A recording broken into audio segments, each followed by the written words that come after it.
वज्रायणं नमो लोये सब्बसाउणं एषो पञ्चनमुक्कारो सम्भवपणासनो मङ्गलानं च सम्भेसिं वडमो हवै मङ्गलम् नमो दुर्वाररागादिवैरिवारनिवारिणे हरते योगिनाथाय महावीराय तायिने जय जगजीवजोनि वियाणो जगगुरु जगानंदो जगनाओ जगबंधु जय जगप्रिया मोह भैवं जय सुवाणं भवो तीर्थैराणो पश्चिमो जय गुरुलोगाणो जय महप्पा महावीरो ओंकारं बिंदु संयुक्तं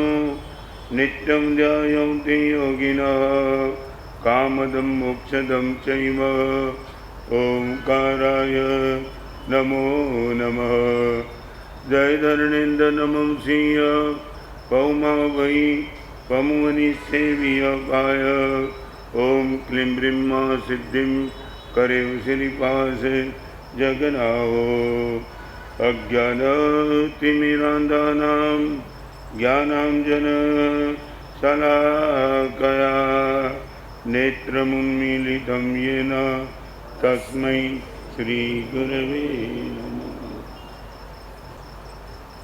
जिंदगी में पहली बार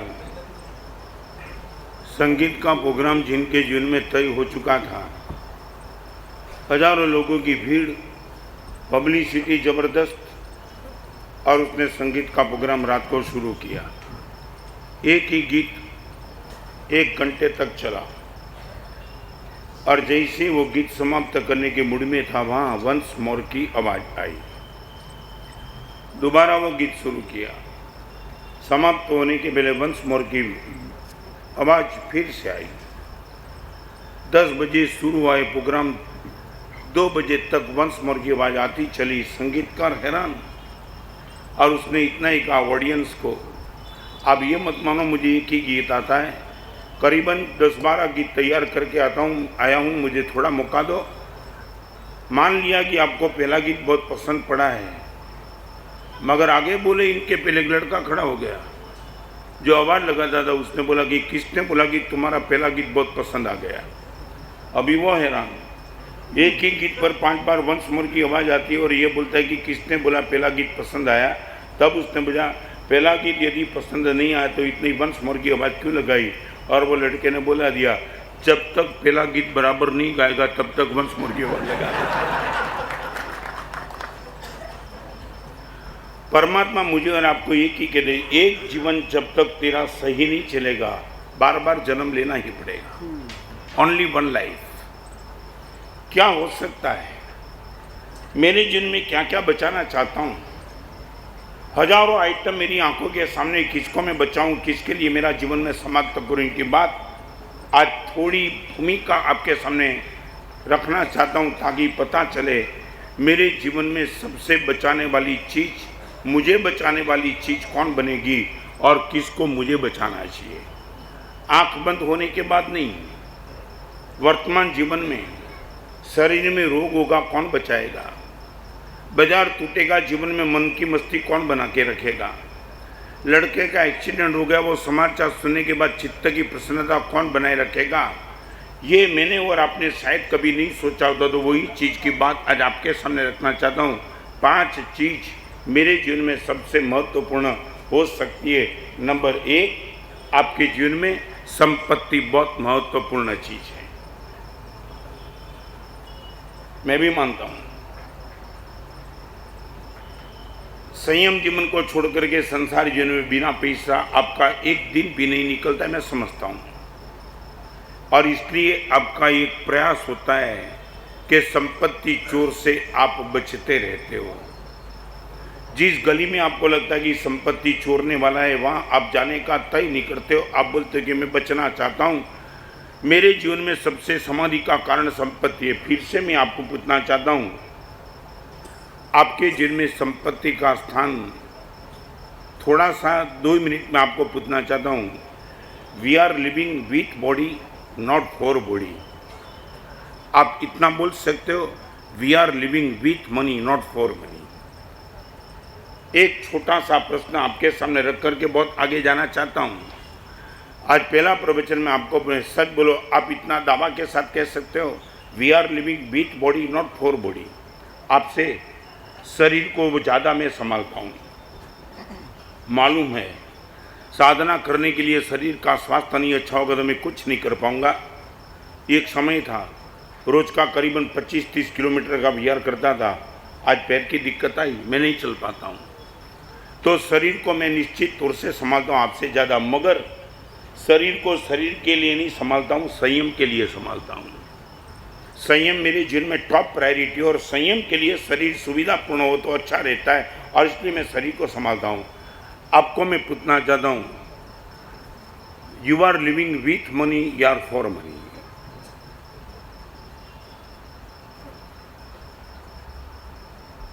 इतनी बड़ी सभा में पैसे का कोई विरोध कोई भी संत नहीं करता है, परमात्मा खुद भी नहीं करते। मार्गानुसारी के 35 गुण में सबसे प्रथम नंबर का गुण पैसे का रखा है। पैसे का सबसे प्रथम, न्याय संपन्न विभव। एक छोटा सा प्रश्न मैं आपको पुनः चाहता हूँ, मुझे एक बात समझ लेना, हिम्मत भाई आप जवाब देते रहना। एक छोटा सा प्रश्न, अच्छे कार्य में पैसे का व्यय होना चाहिए या अच्छे मार्ग से पैसा कमाना चाहिए? आपके मन का भाव क्या? मेरे पास जो भी पैसा है वो अच्छे कार्य में लग जाए तो अच्छा, वो आपके मन का भाव है? या पैसा जब भी मैं प्राप्त करूँ अच्छे मार्ग पे ही पैसा लूँगा, गलत तरीके से पैसे का उपार्जन नहीं करूँगा? आपकी टॉप प्रायोरिटी किस पर? दोनों। क्या? हाँ? एक बात समझ लेना, मैं जो पूछता हूँ ना आपको पूछना चाहता हूँ, कोई राय मुझे मत दो कि अच्छे मार्ग पे आना चाहिए, नहीं, प्लीज डोंट नो कमेंट। जब मैं सिंसियरली पूछता हूँ आपका इंटरेस्ट क्या, मेरा कार्य अच्छे, मेरा पैसा अच्छे कार्य में लगना चाहिए, वो आपका इंटरेस्ट, या अच्छे मार्ग से ही मुझे पैसा पाना चाहिए, ये आपका इंटरेस्ट? डेफली पूछना चाहता हूँ, गलत रास्ते पे 5 लाख मिले तो भी नहीं चाहिए, और अच्छे रास्ते पे 5,000 मिले तो भी गुरुदेव मुझे मान्य है। गलत रास्ते से पैसा कमाने के बाद अच्छे कार्य में पैसा खर्चना, इससे तो बेटर है कि अच्छे कार्य में पैसा न भी खर्चो मगर पैसा अच्छे रास्ते से ही पाना। We are ready for this? इतनी सभा में एक छोटा सा, मैं धीरे धीरे आपको एक इन्वेस्टिगेशन करके आगे चलना चाहता हूँ। सच बोलो, आप रास्ते पे जाते हो, यू आर एलोन, कोई आपको देख नहीं रहा है, कितना रुपया आपको दिखाई पड़े तो आप उठाओ नहीं।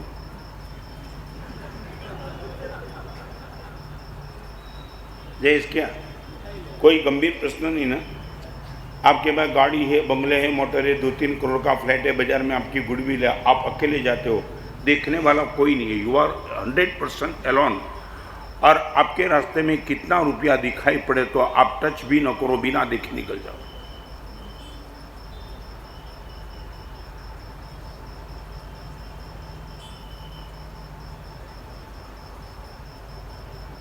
नीलेश क्या देखो, अच्छे रास्ते से पैसा कमाने वाला 10 लाख दिखाएगा तो भी नहीं उठाएगा। अच्छे रास्ते पे ही मुझे पैसा चाहिए, ये सोचने वाला 10 लाख मिलेगा तो भी वो उठाएगा नहीं, वो बोलेगा रास्ता ही गलत है, मैं क्यों टच करूं। What is your mentality? हाँ, उठा लेंगे, वाई? हाँ, नहीं वो प्रश्न नहीं है। लक्ष्मी का दुर्व्यय रास्ते में पड़ा हुआ है, उसका करना इससे बेटर है तुम्हारी जेब से करो ना सदव्यय। कई लोग मुझे पूछते, उठा के मैं भंडार में डाल रहा हूं, तेरी जेब का डाल।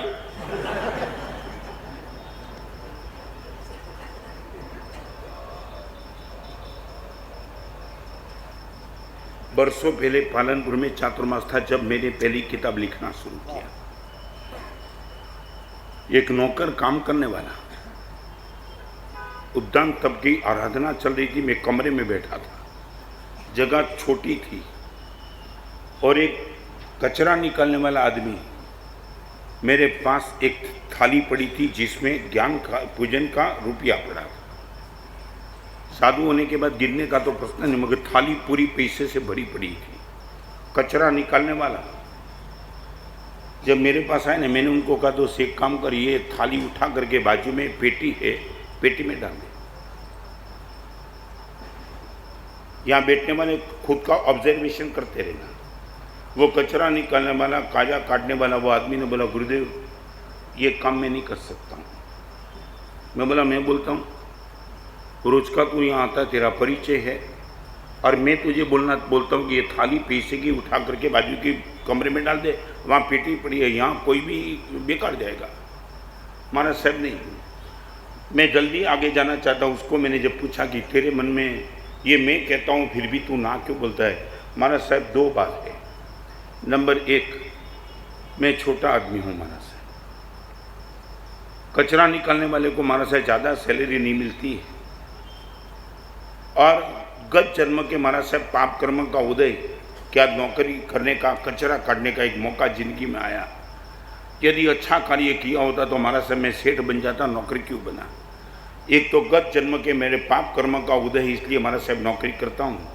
और महाराज साहब आपकी परम उदारता है, आपकी परम उदारता है कि मेरे जैसे कचरा निकालने वाले आदमी पर आपका भरोसा है कि तू बाजू में जा कर के निकाल दे। मगर एक बात बताओ महाराज साहब, आपको मेरे पे भरोसा है, मेरे मन पर मुझे भरोसा नहीं। क्या आदमी, एक चालू नौकर आदमी में उनको भरोसा रख करके बैठता। महाराज साहब कम सैलरी में इतना पैसा देखने के बाद न मालूम 2-5-10 नोट इधर उधर करने का मन हो। महाराज साहब बहुत हो गया, आपका भरोसा, मैं आपको धन्यवाद देना चाहता हूँ, मगर मैं ये पैसा नहीं डालूंगा। आपका कोई श्रावक आवे उनको बात डलवाना, मैं आदमी काम नहीं करूँगा। ओके, आगे चलना चाहता हूँ। नंबर एक, संपत्ति चोर से आपके जीवन को आप बचाते हो, बचाते रहना है। नंबर दो, संस्कार चोर, मेरे परिवार से मिली हुई एक विरासत संस्कार। एक बात बताना चाहता हूँ, संस्कार अपने नहीं होते, विरासत में मिले हुए होते। यहाँ बैठने वाले सभी भाई बहन माता और सभी के पास एक संस्कार की विरासत परिवार से मिली हुई होगी। समझे मैं क्या कहना चाहता हूँ?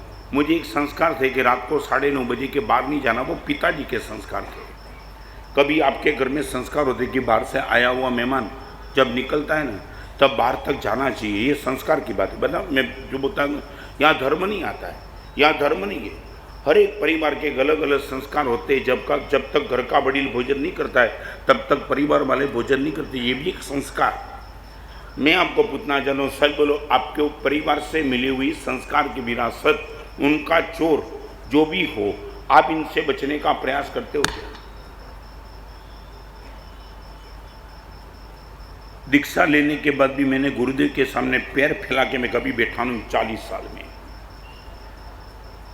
एक संस्कार, अनंत उपकार दीजिए। और आपको मालूम है, आपके लिए विधान है, पंचाक्षर नाम के ग्रंथ में एक शब्द लिखा है कि श्रावक अपने पिताजी और अपनी माता का नाम बाथरूम और संडास के पास लेता नहीं है। समझे मैं क्या कहना चाहता हूँ? अपने पिताजी और माता का उपकारी है, इनका नाम संडास और बाथरूम के पास आप ले नहीं सकते हो, गटर के पास नहीं, गलत स्थान के पास आपके पिताजी और माताजी का नाम भी नहीं ले सकते हो। ये संस्कार। यहाँ बैठने वाले को पूछना चाहता हूँ, आपके परिवार से मिले हुए संस्कार की व्यवस्था आपने बनाए रखी है क्या? मैं दावा के साथ कह सकता हूँ कि गुरुदेव ने मुझे जो संस्कार दिए वो संस्कार 100% मैंने बचाने का प्रयास किया है। अब मुझे देखो, मैं सभी के बीच में बैठा हूँ। ये गुरुदेव भुवन भानु सुरीश्वर जी महाराज से मिले हुए संस्कार है, दूसरा कुछ नहीं। मैं आपसे पूछना चाहता हूँ, आपको संस्कार चोर का पता लगता है? मेरे संस्कार की चोरी करने वाला, यार तेरा बाप ऑर्थोडॉक्स होगा एक जमाना था एडवांस टेक्नोलॉजी नहीं थी, तब तक ये व्यवस्था बराबर थी। आज ये व्यवस्था में बहुत बहुत बदलाव आ गया। जमाना कहाँ चल रहा है और तू ये क्या गलत पकड़ के बैठा है। ऐसी बात करने वाले के साथ तुम्हारी दोस्ती गारंटी के साथ नहीं, पक्का।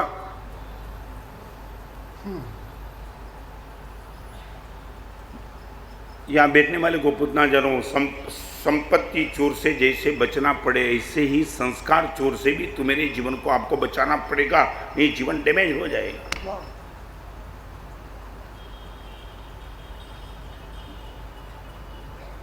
मुझे एक छोटा सा प्रश्न का आप जवाब दो। पूरे परिवार में सप्ताह में 15 दिन में एक बार भी बैठ करके कहीं संस्कार की बात होती है? मैं पूछना चाहता हूँ।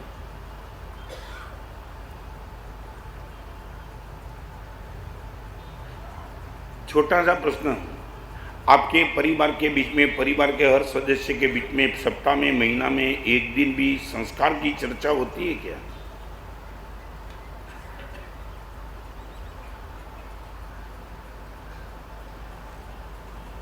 जयेश क्या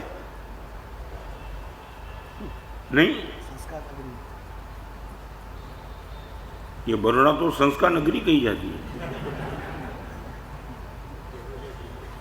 क्या? नहीं, मुझे मैं जवाब चाहिए। पूरे हथी नहीं, मैं हाँ सच बोलूं क्यों? जमाना कहाँ गया? 4 महीने के प्रवचन में आपको संस्कार की विरासत बचाने वाले, आप चाहो इतना मैं दृष्टांत दूंगा, चाहो इतना 100, 200, 500, 1000, 5000 नहीं है आप और 5000 करोड़ के मालिक के घर में भी जो संस्कार में देख के आओ ना, तो तुम तो उनके सामने भिखारी लगते हो।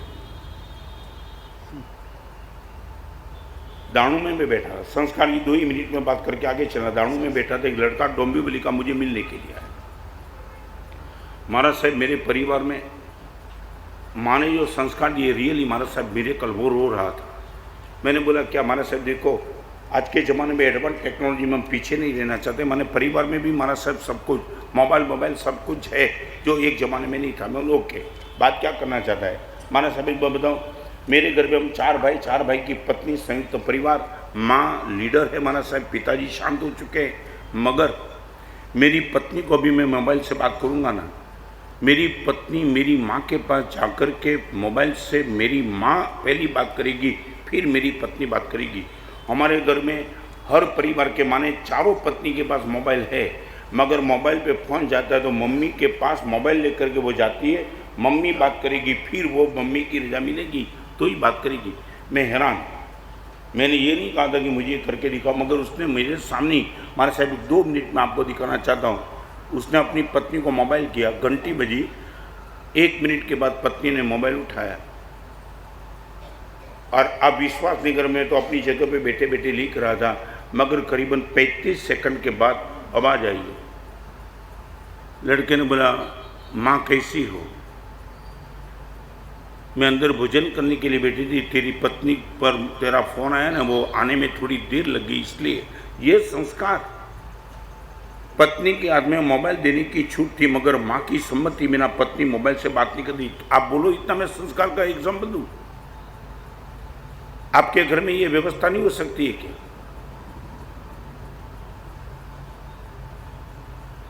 हर एक का इंडिविजुअल मोबाइल, हर एक की अलग अलग बात, क्या कौन किसके साथ क्या बात करता है, क्या देखता है, देखने वाला कौन है। चलो आगे, मैं ज़्यादा बोलना नहीं चाहता हूँ, आपको ठीक लगे तो बचाने का प्रयास करना।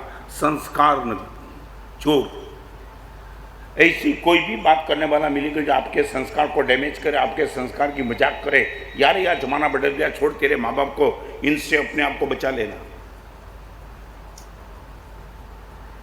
समाज की व्यवस्था संस्कार से चलती है। कोई भी समाज यदि अच्छा चलता है तो संस्कार से चलता है, संस्कार बिना समाज नहीं चलता है कभी।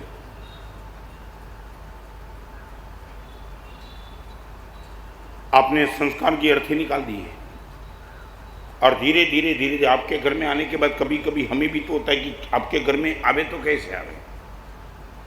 अहमदाबाद में मेरा चातुर्मास था, दोपहर को 12 बजे मेरे साधु गोचरी जाते थे और गोचरी जाकर के आने के बाद बोला गुरुदेव अभी कुछ नई व्यवस्था हम करें। मैंने बोला क्या हुआ? हर एक घर में 11:30 गोचरी का समय होता है। वह महाराज साहब गुरुदेव चौके में जाने के पहले ड्राइंग रूम आता है, दीवान खाना आता है, उसमें महाराज साहब हर लोग टीवी खोल करके बैठे और गुरुदेव हमें हमें हमें उचित नहीं लगता है। प्रवचन में मुझे बोलना पड़ा कि कम से कम वो साधु भगवान के गुचरी के समय में तो थोड़ी मर्यादा रखो, हर मर्यादा तुमने खत्म कर दी। आगे चलना चाहता हूँ। नंबर 1 संपत्ति चोर, नंबर 2 संस्कार चोर, नंबर 3 समाधि चोर। आपके बैलेंस ऑफ माइंड को डिस्टर्ब करने वाली कोई भी सोच हो, इनको एंट्री मत दो, उनको कैंसिल कर दो। संपत्ति चोर डाकू हो सकता है, संस्कार चोर गलत कंपनी हो सकती है, समाधि चोर आपकी गलत सोच होती है। आप इनको एंट्री मत दो। 5 साल से पेमेंट नहीं आया, उनको लेकर के तुम्हारी समाधि तुम डिस्टर्ब करते हो। यू आर हैप्पी ना हो, आपकी आर्थिक स्थिति अच्छी, किसी भी कारण से पेमेंट आपका नहीं आ रहा है, मगर वही सोच को अंदर लेकर के तुम्हारा वर्तमान प्रेजेंट को तुम डिस्टर्ब मत करो, वो सोच को निगलेक्ट कर दो। नहीं, ये मेरी समाधि की चोरी करने वाले सब विचार है, वो विचार को मेरे मन में मैं स्थान नहीं दे रहा हूँ। What is your position? आपके balance of mind, happiness of heart, इनको डिस्टर्ब करने वाली कोई भी सोच, इनको एंट्री मत दो, ना बोलने की तैयारी हो। क्या लगता है आपको? नंबर 1 संपत्ति चोर, नंबर 2 संस्कार चोर, नंबर 3 समाधि चोर। आप जानबूझ करके ऐसी सोच को मन में प्रवेश नहीं देते हो जो आपकी शांति को डिस्टर्ब करे, ये पक्का? हाँ भाई, नहीं, एक बात समझ लो, आपके घर में आपकी परमिशन बिना कोई आ सकता है, मगर आपके मन में आपकी परमिशन बिना कोई नहीं आ सकता है। आपके घर में आपकी परमिशन बिना चोर डाकू आ सकता है, मगर आपके मन में कोई भी सोच आपकी परमिशन बिना 100% आ नहीं सकती है।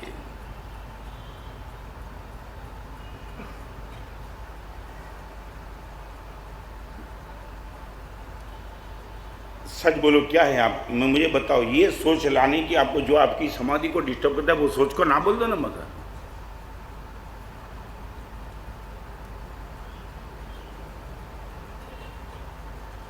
मैं पूछना चाहता हूं, व्हाट इज द डिफिकल्ट?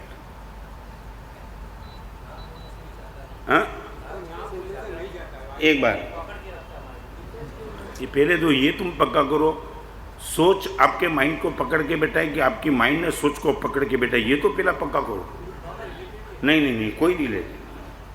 मैं आपको बता, सच बोलो, जो प्रसंग में तुम डिस्टर्ब होते हो वो प्रसंग में बहुत मजे में है।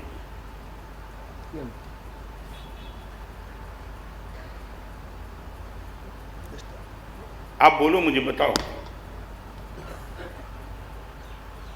एक चीज ऐसी दिखाओगे जो आपकी परमिशन बिना आपके माइंड का कब्जा कर ले। नॉट पॉसिबल है। तो आपकी ऑफिस का, आपका घर का कब्जा कोई भी कर सकता है, आपका मन का कब्जा आपकी परमिशन बिना कोई नहीं कर सकता।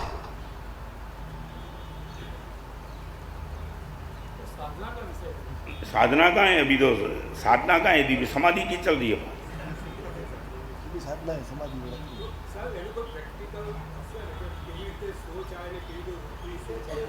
आपको लगता है कि मेरे मन को डिस्टर्ब? अरे मैं बताऊं, सच बोलो, भोजन करने के पहले खमण खाता विचार करो कि नहीं कि डायरिया थी जाए ना पाड़ी दो छन मैंने हूँ पूछवानी जरूर है।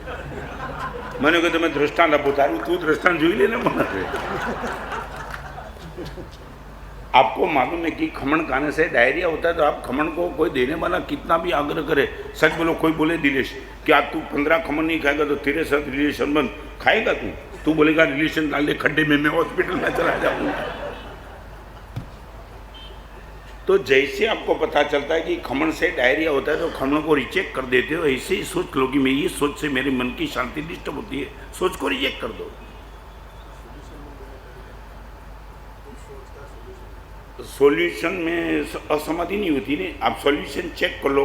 कोई एक बार कई प्रॉब्लम तो ऐसे है कि जिनका कोई सॉल्यूशन ही नहीं, सॉल्यूशन ही नहीं। एक आदमी ट्रेन में जा रहा था, ऊपर बैठा था, एक नीचे बैठा था। अभी होता क्या था, ऊपर था ना, शांति से बैठा था और नीचे वाला सिगरेट पी रहा था। अभी सिगरेट नीचे पी रहा था, धुआं ऊपर जा रहा था। तो ऊपर वाले ने 2 बार विनंती की, भाई तुम सिगरेट मत पियो। उसने बोला मेरी जगह पे, मेरी सीट पे नीचे पीता हूँ, तुम्हें दिक्कत क्या है? उसने बोला धुआं ऊपर आता है। तो अभी उसने क्या बोला, धुआं का ऊपर उठना स्वभाव है, आई एम हेल्पलेस, मैं धुआं ऊपर फेंकता हूँ, वो आता है तो मैं क्या करूँ, तुम शांति से सहन कर लो। अभी वो आदमी भी इनका बाप था, वो ट्रेन में मुसाफरी करता था ना, वो घड़े में पानी लेके आया था और घड़े से पानी लिया, जानबूझ करके पानी थोड़ा नीचे डाला, ऐसे ही छोड़ दिया और पानी नीचे गया। और नीचे जैसे गया उनके सर पे गया, कपड़े बिगड़े। उसने बोला ये भाई पानी सोच के पियो, तुम्हारा ग्लास तुम्हारा घड़ा सोच के रखो, ये नीचे। उसने बोला देखो धुआं का ऊपर आना स्वभाव है, पानी का नीचे जाना सिगरेट बंद कर दी उसने।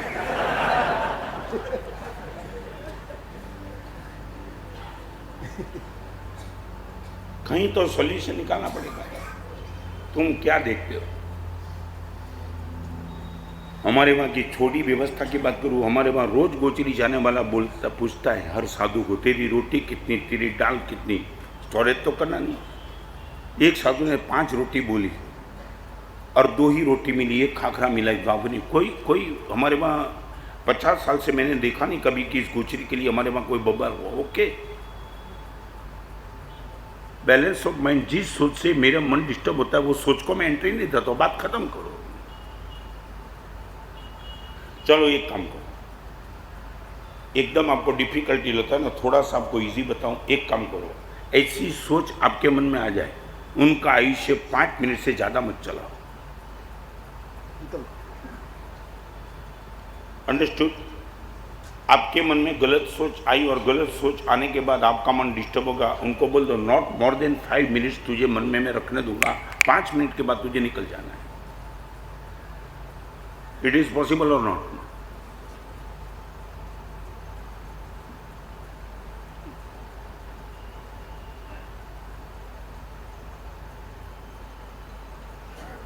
पत्नी ने चाय में शक्कर नहीं डाली हो, इनका आयुष्य कितना रहेगा? पत्नी ने चाय में शक्कर नहीं डाली है जानबूझ करके। सच बोलो, 5 मिनट में सब भूल जाएंगे कि 24 घंटा तक चलेगा?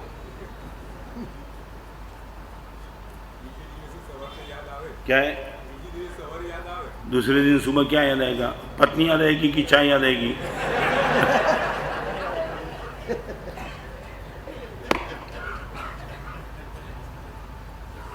सच बताऊं, तुम्हें देख करके मुझे लगता है कि तुमने दुखी होने का तय किया है।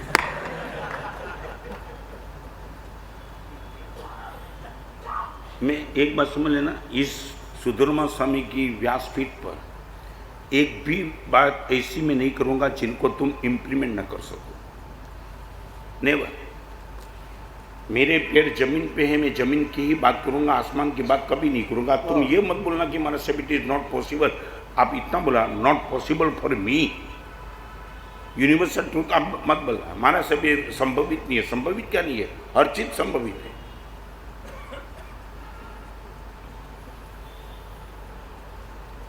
नंबर 1 संपत्ति चोर, नंबर 2 संस्कार चोर, नंबर 3 समाधि चोर, नंबर 4 सद्गुण चोर। अपने आप को बचा लेना। आपकी उदारता, आपकी पवित्रता, आपकी नम्रता, आपकी सरलता, उनकी चोरी करने वाला यदि कोई भी मिल जाए उनसे बचने का प्रयास करना। आप कहीं उदार बनेंगे ना, यार क्या धर्म के क्षेत्र में इतना रुपया खर्चता है, थोड़ा और भी तो है, स्थान भी है, तो ऐसी बात करने वाले से अपने आप को बचा। बड़ी मुश्किल से तुमने ये सद्गुण पाया है। कितने प्रवचन सुनने के बाद तुम्हारे मन में उदारता का भाव आया है, और एक बार तुमने उदारता दिखा दी, आजू बाजू वाले तुम्हारे साथ हो गए और तुम्हें बोला ये बेवकूफ़ मत बनना, ये तो महाराज साहब है, बोलते रहेंगे और अपने को संभाल के रहना। मैं सच बताता हूँ, ऐसे कई लोग हैं तुम्हारे सद्गुण की चोरी कर देते हैं। आपकी ऑफिस में काम करना नौकर पकड़ा चुका है और आपने क्षमा कर दी, कई लोग आपकी क्षमा की भी मजाक करेंगे, बेवकूफ़ मर जाएगा यार, ऐसे लोगों को माफ़ी करना, उनको तेरा तेरा दीवाना निकल जाएगा सोच के करना है, बाकी सबको दिखा दे माना शब्द बोलते रहेंगे। मैं आपको पूछना, सच बोलो, आपके सद्गुण के चोर को आप पकड़ सकते हो, समझ सकते हो, इनसे मेरी दोस्ती कभी नहीं होगी।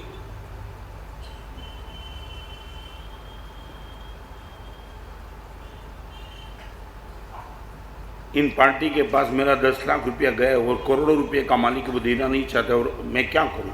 आप चाहते नहीं कि मैं उदारता का छोड़ दूं।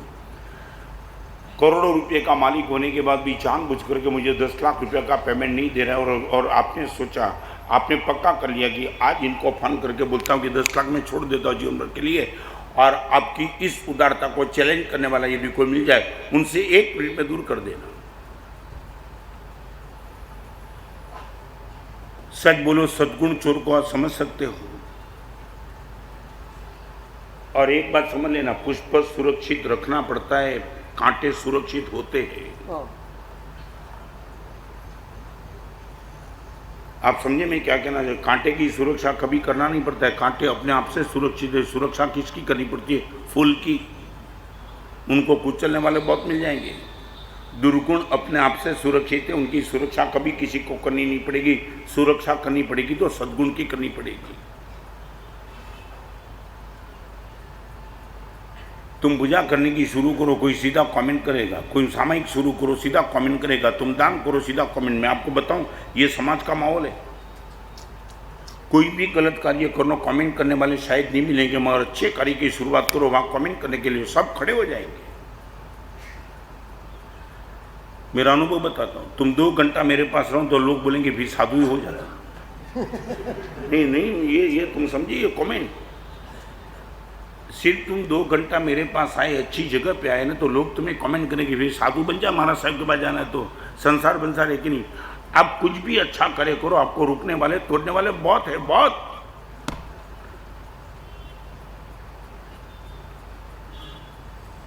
सच बोलो, मैं आपसे पूछना चाहता हूँ, आपके सद्गुण चोर से आप दूर रहते हो क्या? ऐसी कोई भी बात करने वाले को गुरुदेव मैं अपने जीवन में, चाहे मेरा कितना भी फास्ट फ्रेंड होगा, गुरुदेव इनके साथ दोस्ती में 1 मिनट में तोड़ दूंगा।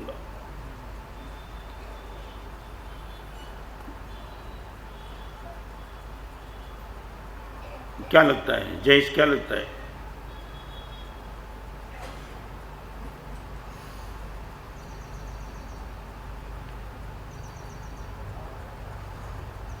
आपको पूछना चाहता हूं, क्या लगता है? नंबर 1 संपत्ति चोर, नंबर 2 संस्कार चोर, नंबर 3 समाधि चोर, नंबर 4 सद्गुण चोर। संपत्ति तो एक बार चली जाएगी फिर वापिस आएगी। संस्कार जाने के बाद वापिस आने में पानी उतर जाएगा। समाधि भी बहुत दुर्लभ बन जाएगी। सद्गुण इससे भी ज्यादा दुर्लभ बन जाएगा। कितने प्रवचन सुनने के बाद तुमने तुम्हारा मन को तैयार किया कुछ अच्छा करे करूं, और वहां 50 लोग आकर के खड़े हो गए और तुम टूट गए।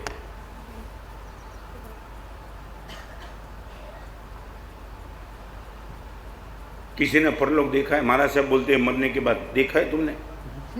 देखो, ये सच बताऊं, मेरे खिलाफ लाखों लोग हैं।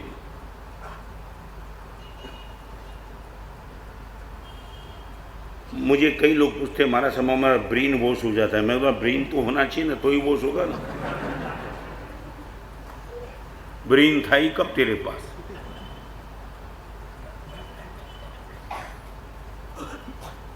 हम सबको देखो, यदि तुम सच्चे होते तो हम सब झूठे होते। लाखों करोड़ों रुपए में ही तुम्हारी मस्ती थी तो हम सब तो भिखारी होते हैं। मेरे पास है भी तो क्या। वर्षों पहले पालनपुर में चातुर्मास था। डीसा से बिहार करके मैं जा रहा था, एक ऊंट गाड़ी वाला, आपने ऊंट गाड़ी देखी होगी, बहुत झड़पी नहीं चलती, वो धीरे धीरे। मैं चलता था बस उसी रिथम में वो भी चलता था। बात मैं करता हूँ करीबन दीक्षा जीवन के 12 साल की। मैं चलता था तो ऊंट गाड़ी वाला बोला बापू कहाँ जाते हो? मैं बोला झंगराल जाता हूँ, डीसा के बाजू में एक गाँव है वहाँ। અને એને મને જે વાત કરી મારા રમણ ઉતારી નાખ્યા।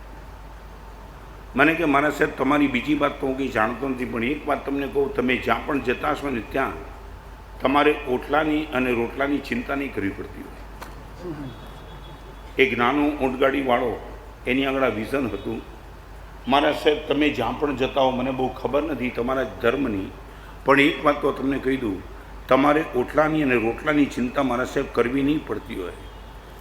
મને બહુ આશ્ચર્ય થયું. मैं इन्हें पूछूं, मैं तो मुझे ये व्यवस्था नहीं करनी पड़ेगी, तुझे कैसा पता चला? और वो लड़के ने जो मुझे जवाब दिया ऊँट गाड़ी वाले ने, इट वॉज रियली मिरेकल जवाब था.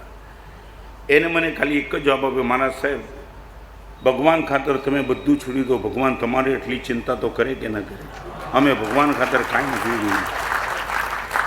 क्या क्या आंसर था उनका. परमात्मा के नाम पर मारा साहब आपने सब कुछ छोड़ दिया, परमात्मा आपकी इतनी तो चिंता करेगा कि नहीं. हमने मारा साहब परमात्मा के नाम पे कुछ नहीं छोड़ा, इसलिए सभी चिंता मारा साहब हम खुद को करनी पड़ती है. और ऊँट गाड़ी वाली की आंख में आंसू थे. नंबर 1 संपत्ति चोर, नंबर 2 संस्कार चोर, नंबर 3 समाधि चोर, नंबर 4 सद्गुण चोर और नंबर 5 समय चोर.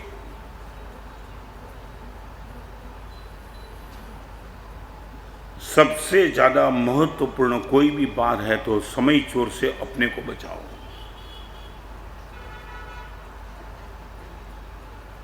उदारता गई वापिस आ सकती है, संस्कार गए वापिस आ जाएंगे, मन थोड़ा डिस्टर्ब हुआ फिर वापिस मन सेट हो जाएगा, संपत्ति का लॉस हुआ फिर पुण्य का उदय जग गया और वही संपत्ति के मालिक बन गए. मगर टाइम, एक बार तुम्हारे हाथ में से समय गया, अबजपति की ताकत नहीं कि अबज रुपया देने के बाद भी गए हुए समय को वापिस ला सकता है.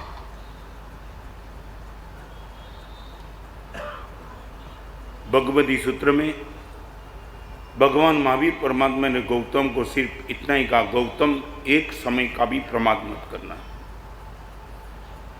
गोयमा समयम मापमाए. गौतम सारी चीज दुनिया में दोबारा मिल सकती है, मगर समय जिंदगी में एक ही बार मिलता है और सभी को मिलता है.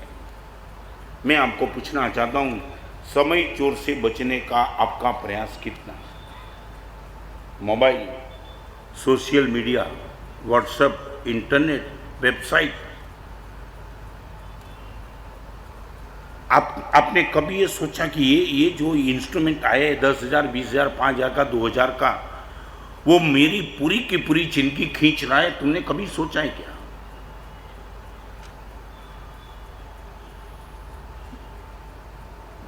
सुबह से उठने के बाद रात को सोते बस व्हाट्सएप चेक करो, व्हाट्सएप चेक करो. ये मैं पूछना चाहता हूँ, तुम जानो तुम्हारा मन जाने, मगर तुम्हारे मन में ख्याल है कि मेरी जिंदगी खत्म कर रही है सब.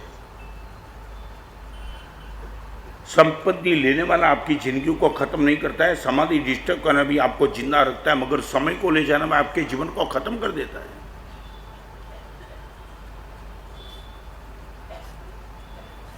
Money is the part of life, मगर time is the whole life.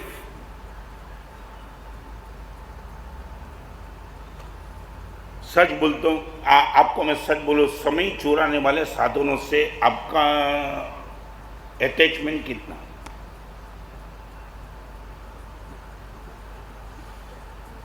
चातुर्मास के दौरान मैं चाहता हूं कि हम एक तप वो करें, एक तप. गौतम ने भी तप, श्रेणी तप, सिद्धि तप, भद्र तप, मासाक्षमण वो तो करेंगे, तय करेंगे, मगर एक दिन का तप, once in a week, no mobile.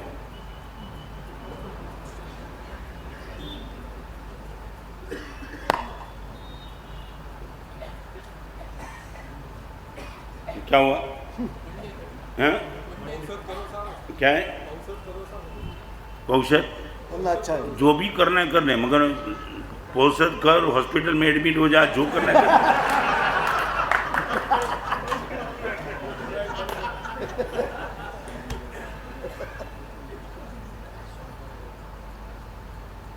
तीन उपवास का बचकान ले लेना सरल है, मांस खमन करना सरल है, 1 करोड़ का डोनेशन देना सरल है. Once in a week, no mobile. समय चोर. इनको तुम बोल सकते हो कि दोस्त 48 मिनट में आत्मा केवल नाम पाकर के परमात्मा बन सकता है. वो पूरा का पूरा दिन तूने उठा लिया, शैतान बना दिया तूने मुझे. जिस जीवन की 48 मिनट यदि आपका सही लग जाए तो वो परमात्मा बन सकता है। आत्मा वो जीवन के इतना समय एक चीज ले सकती है।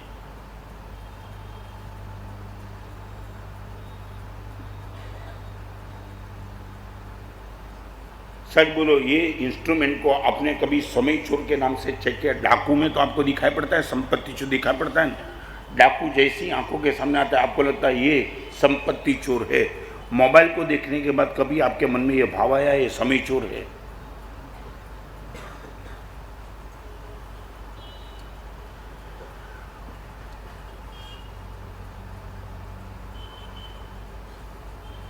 क्या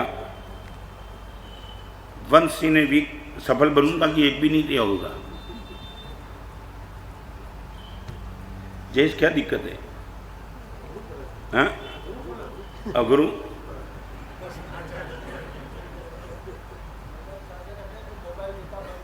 हाँ एक बार वो बंद करो, इससे बेटर है मोबाइल घर पे रखो ना। हाँ क्या काम होता है मोबाइल से? सच बोलो, जब तक नहीं था तो भिखारी थे कि बिजनेस चलता था? भले छोटा था तो तुम मजे में भी थे। तुम्हारे पिताजी का बिजनेस छोटा था तो बहुत मजे में थे, तुम्हारा बिजनेस बढ़ गया, तुम्हारी मजा खत्म हो गई। तुम्हारे पिता, मैं तो बोलता हूँ साधु के साथ टैली मत करो, तुम्हारे पिताजी के साथ तुम्हारी टैली करो। मैं इतना बताऊँ गारंटी के साथ, आपके पिताजी के पास संपत्ति कम थी मगर मस्ती ज़्यादा थी। आपके पास संपत्ति ज़्यादा है, मस्ती तो तुमने ख़त्म कर दी है। मेरे से क्यों टैली कर दो? तुम्हारे पिताजी से टैली करो और एक बार उनको चेक करके बोलो कि इनके जीवन का राज क्या था। और आपको मालूम नहीं, मुझे मालूम नहीं, मगर मैं बताऊं, आपके पिताजी की राय लेने वाले भी बहुत लोग आते थे।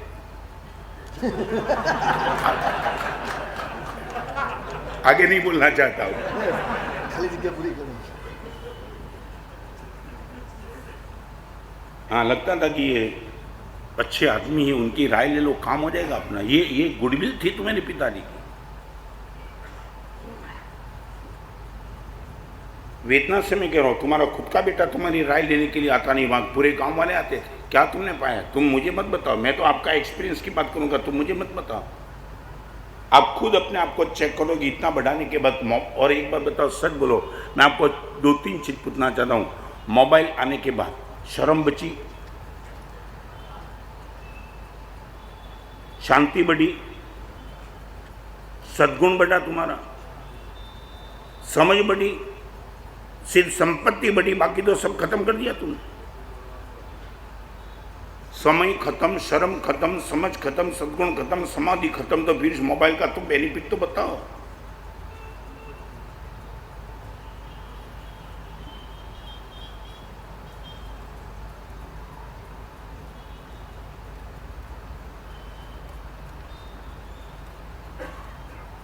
एक पेपर पढ़ने में कितना समय आप तय कर सकते हो? एक पेपर को 5 मिनट से ज़्यादा समय नहीं दूंगा, तय कर सकते हो?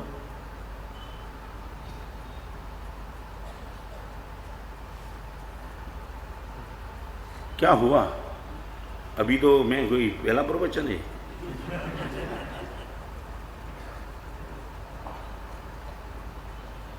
एक पेपर को कितना समय देना?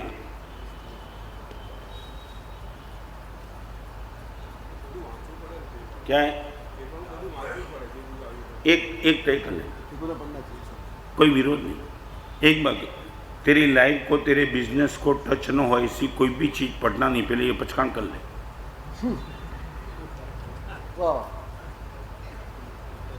नहीं, मैं विरोध कहाँ करता हूँ। सच बोले, तुझे कपड़ा चाहिए मगर लेडीज के स्टोर में पहुंच कर निकल जाएगा ना, ये भी अपने काम के नहीं है।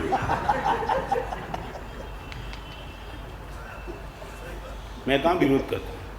तू कपड़ा लेने के लिए निकला मगर ऐसी कोई जगह पे पहुंच गया जहाँ लेडीज के ही कपड़े मिलते, तो वहाँ भी कोई पूछेगा लेने के लिए गया था, तो बोलेगा अपने काम का एक भी नहीं। तो मैं इतना कहता हूँ, पेपर पढ़ना है तो तेरे काम का जो भी ना वो सब अवॉइड कर देना। बोलो तैयारी है? તમને ખબર હારા આખા ગામના ઉઠમણા બેસના માતનારા છે।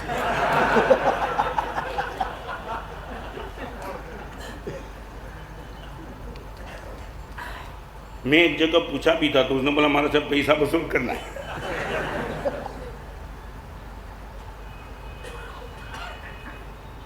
सामायिक के लिए समय नहीं है। परमात्मा के मंदिर में 15-20 मिनट 25 मिनट ज़्यादा बैठने का समय नहीं है। गुरुदेव के पास आने का समय नहीं है। प्रवचन सुनने का समय नहीं है। गौशाला पांजरापुर में जाकर के किसी गाय भैंस को देखना वो भी समय नहीं है। ब्लाइंड स्कूल में जाकर के किसी अंधे बेटे को देखने का समय नहीं है। और यहाँ तो मेरे पास समय ही समय है।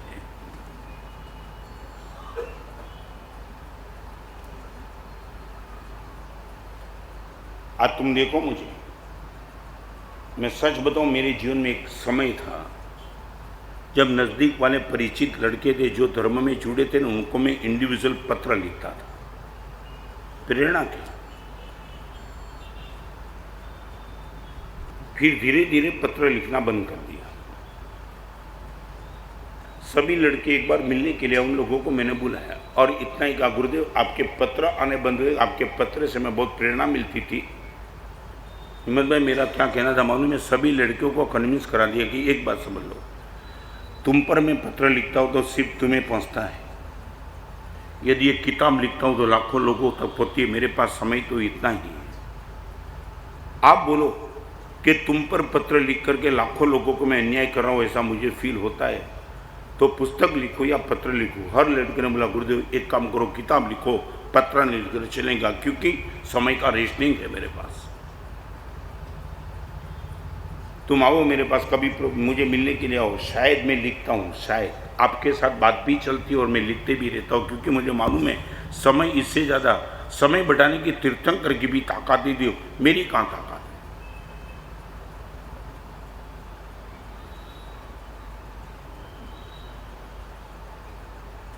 संडे का दिन इंग्लिश में क्या बोलते हैं उनको, हॉलीडे। होली माने आपको लगता है पवित्र दिवस है संडे का? हॉलीडे तुम बोल रहे।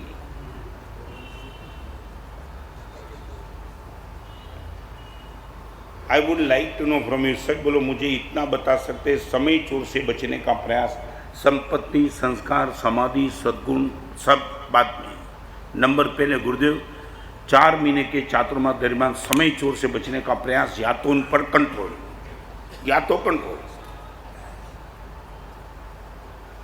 आज एक छोटा सा लेसन आपको देना चाहता हूं, मुझे मालूम नहीं इंप्लीमेंट होगा कि एक बार 8:30 बजे का प्रवचन है। आप इतना तय कर सकते हो कि 8:30 बजे के पहले बिजनेस के लिए किसी के साथ मोबाइल से बात नहीं करूंगा।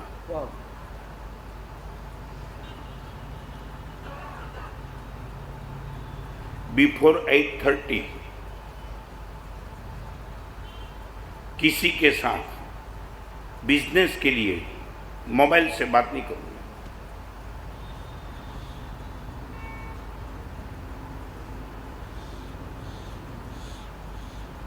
चलो, what is the difficulty, I would like to know from you.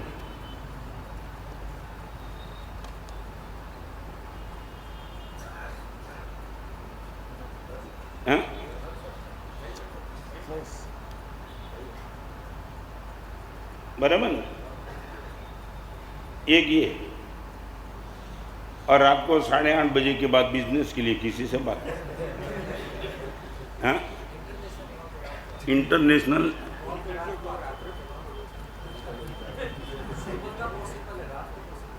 रात का पॉसिबल नहीं, क्यों? अरे अमेरिका लंदन वाला सो जाए शांति से, हाँ, उनका दिन होता है। उनका दिन होता है तो तुम्हारा दिन से बात करो ना, वो उनका दिन तुम्हारी रात क्यों बिगाड़ते हो? अभी अमेरिका वाले को संभालना है, मैं बड़ोड़ा आया हूँ, मुझे नहीं संभालना।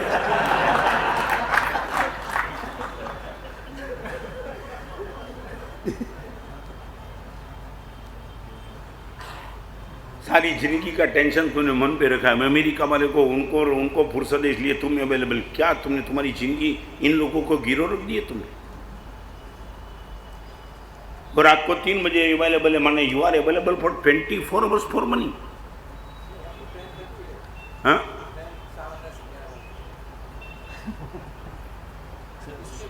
एक बात बताओ, I am not available for anyone for 24 hours. नहीं, एक बात बताओ, तुम कंट्रोल करो यार, तुम्हें मन का मालूम। और बताओ, सच बोलो, अमेरिका वाले से बात नहीं होती, तुम रोड पे तो नहीं आ गए ना? कभी तो मन के मालिक बन के दिखाओ। मैं जलगाम के विहार में था, मैं एक बड़ौदा में ऐसा मर्द का बच्चा हो तो खड़े हो जाना, यहाँ इसी पूरे बड़ौदा में करीबन बोलता हूँ। मुझे उनको मैंने पूछा नहीं है, मगर ये तुम्हें ये मंडप दिख रहा है ना, इससे आधी जगह उनका ड्राइंग रूम था दिल्ली से, आधी 1/2 ड्राइंग रूम, इतना बड़ा। मैं तो देख के हैरान, नॉन जैन था, इनके घर में ठहरने का मौका मिला क्योंकि उपास्य था नहीं, वहाँ गया था। और मेरे साथ पंडित जी हैं, भोजन करने के लिए उनके वहाँ गए तो भोजन करके आए तो उसने बताया, गुरुदेव ये तो कैसा घर है, समझ में नहीं आता। बोला हुआ क्या?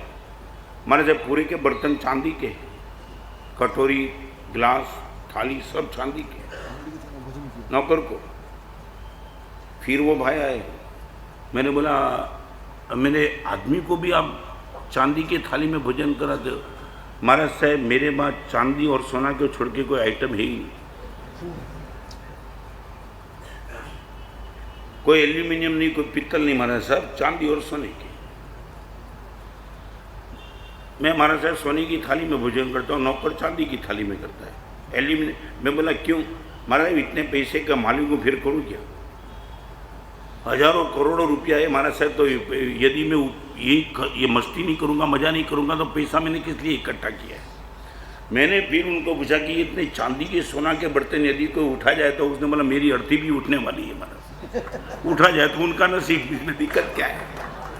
ये है कोई बड़ौदा में एक मर्द का बच्चा मिलेगा जिनके वहाँ चांदी के थोली के सान और कोई चिंता नहीं।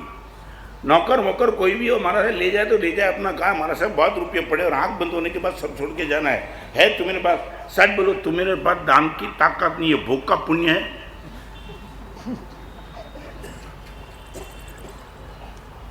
सच बोलो, तुम्हें तो दूसरे की सोने की थाली में भोजन करना होना तो अभी तुम डरेंगे।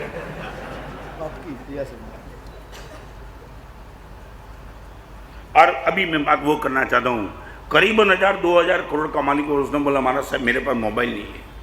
मैं बात तो वो करना चाहता था। मैंने बोला तुम मोबाइल नहीं है? महाराज साहब पूछो, मेरे लड़के को पूछो, मेरी बहू को पूछो, मेरी पुत्र वधू को पूछो, मोबाइल नहीं है। महाराज साहब नहीं माने, नहीं, 100% नहीं। मैंने फिर उनको पूछा नहीं होने का कारण? महाराज साहब देखो, इतने रुपये आने के बाद महाराज साहब अभी पैसे का भिखारी में नहीं हूँ, मेरी शांति, मेरी मस्ती, मेरी प्रसन्नता, मेरा परिवार सबसे नंबर 1 पे। और मैंने एक तय कर लिया है, मेरे साथ डीलिंग करने की जिसको गरज होगी मुझे मिलने के लिए आएगा, मैं उनसे मोबाइल से नहीं मिलूंगा। यदि उनको मेरे साथ बिजनेस करना है तो मेरे टाइम पे मैं जाऊँगा, वो मिलने के लिए आएगा। मगर महाराज साहब इनके साथ में महाराज एवरीथिंग गुड गोइंग, महाराज साहब बहुत मजे में हूँ, मोबाइल मेरे पास नहीं है, पूरे बिजनेस वाले को पता है। और मुझे मिलने के लिए महाराज साहब समझ निकल के आते, महाराज चलता है। 5000 करोड़ के मालिक के पास मोबाइल नहीं है, और उसने बोला महाराज साहब मेरे ड्राइवर के पास मोबाइल है।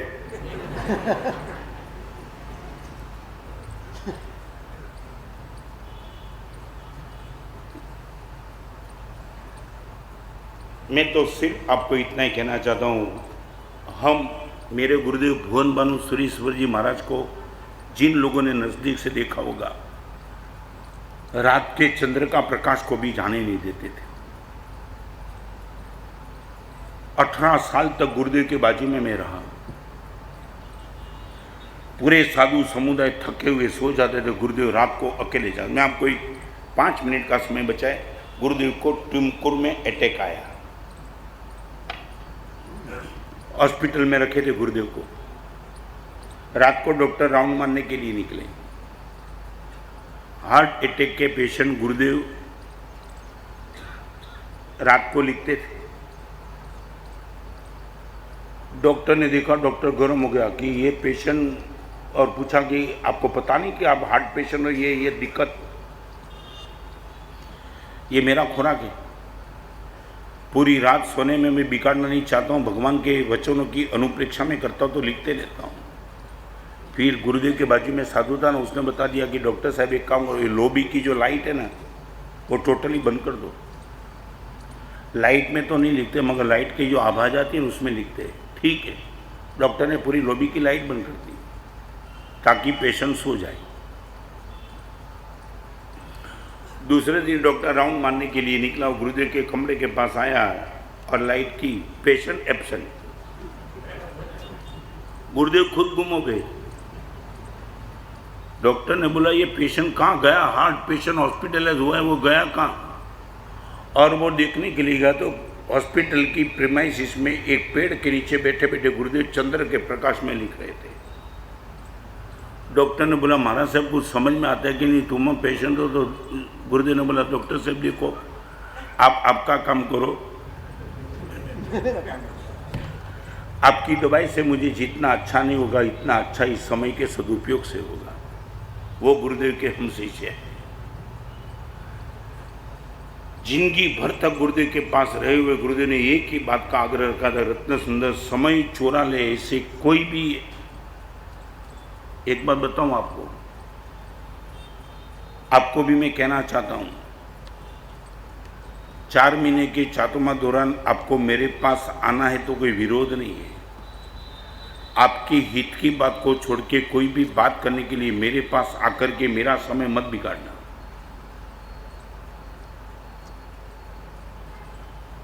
मुझे मालूम है कि समय की वो ट्रेन में मैं और आप बैठेगी जहाँ no reverse gear no break.